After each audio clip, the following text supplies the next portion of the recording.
Welcome to another episode of Business Beat with me, Odette. We always talk entrepreneurship here on Business Beat, and there's nothing more important to an entrepreneur than the business finances.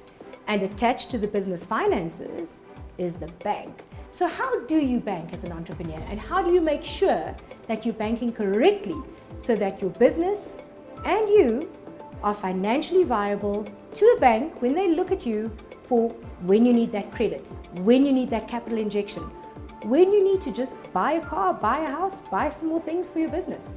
With us today is the head of the SMME segment for a large bank. Jesse, what is the best way for an entrepreneur to start off with an end goal in mind? People often just see it as there's an emotional attachment. There's almost like me and my business are the same. I don't mind taking no salary sometimes, maybe a minimal salary because it's for the greater good of the business.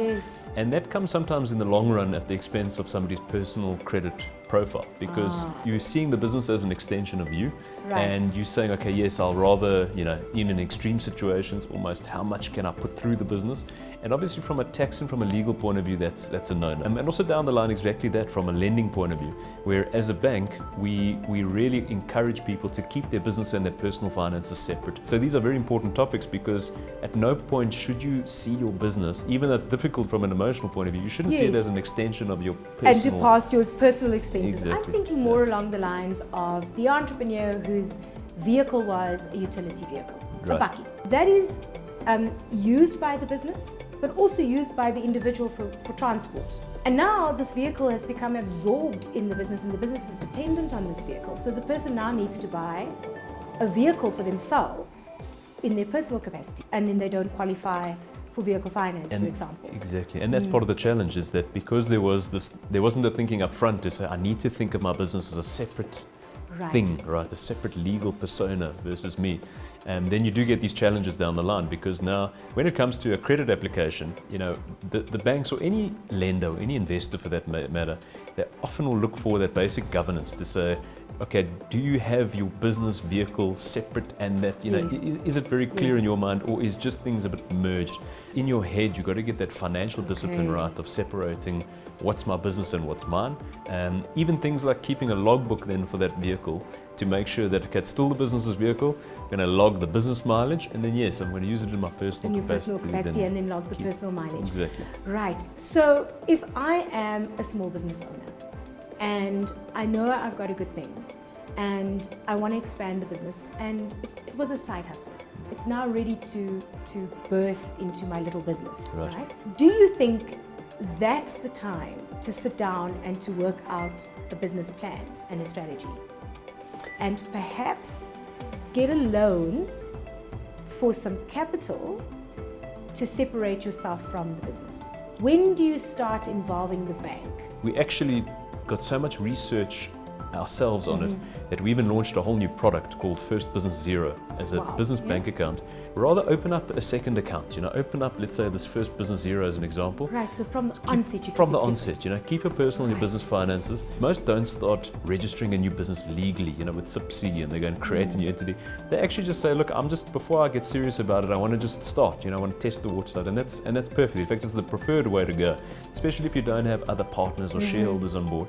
I also want to make sure my expenses run through that same account too, so you can start planning on cash flow, even your margins, even some basic accounting, just visually seeing what's going through the account. When you put that all through a personal account, you start losing a lot of that. Is it wise to go from bank to bank to get the advice or to see what's out there? Or do you stick with your bank who knows you? Because down the line, it's that same bank who will evaluate you for credit worthiness. I think it's probably important to mention that banks are one of the oldest data companies in the world, if you think about it. So credit is largely been about data. It's about using pieces of information that we've got on you or your business. You should be building up good credit profiles and a good profile with your bank.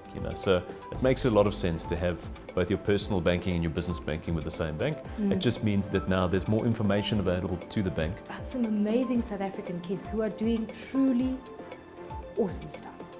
And I'm thinking, maybe those kids should register their side hustles as a business and start the journey of entrepreneurship Is there an age restriction in terms of business accounting? So would you need your parents to help you out? How does that work? Always preferential to either have some qualified adult supervision, Of course. or to even consult things like a lawyer, Yes. or to speak to your banker on Yes. getting finer details.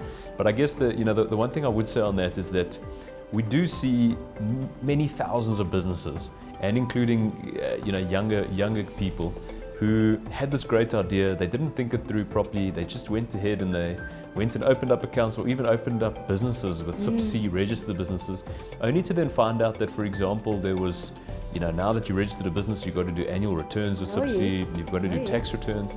If you're not clued up to do that, you're going to have to find yourself a bookkeeper or an accountant or a lawyer or something like that. Rather do your thinking up front, and I think that's so important, is going back to, you can simulate what you want to do in a business before you start the business and before you open the bank account. There's nothing stopping you from doing it on a piece of paper first, putting together some slides maybe, and go and get people's opinions. Go and check what the competitors are doing.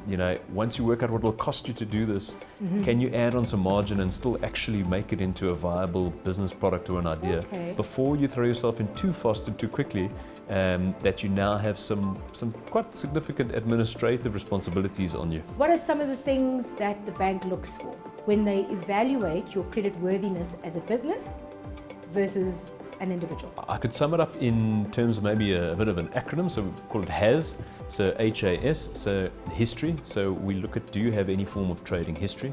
Have you got flows coming through your account? Do you have turnovers? Does it look like you're actually making sales, or are you, what's the history of the business? I mean, that also includes things like your profile and how have you conducted yourself on your account? Have you been going into arrears? Have you been responsible in the way you're managing yourself and your account? The affordability is then very important. So we can only give out loans that we're comfortable that we'll be able to get them repaid. And then, of course, the last one, and it's quite a contentious one, is around security. Is that we have to also then say, is there collateral? Many times we give unsecured loans, and that's a different story. But we do need to have some sort of security that if we do, if things unfortunately don't go according to plan, and we're certainly not we don't ever want to really get there. We're not in the business of. But you've got to consider it. We've got to consider it, and we have to say that if things unfortunately go wrong, and life's full of surprises, then is there some sort of way that we can, that we've got security to recover? Okay. So. Young business people, aspiring business people, young people who wish to start a side hustle. If you don't have your finances in order, best you go and talk to a bank. If you don't know how to get to a bank and you're too young, talk to your parents. If you are an entrepreneur, go and find help online, anywhere, before you start venturing into business. Because like with anything, if you don't plan properly, you will not succeed. Until next time.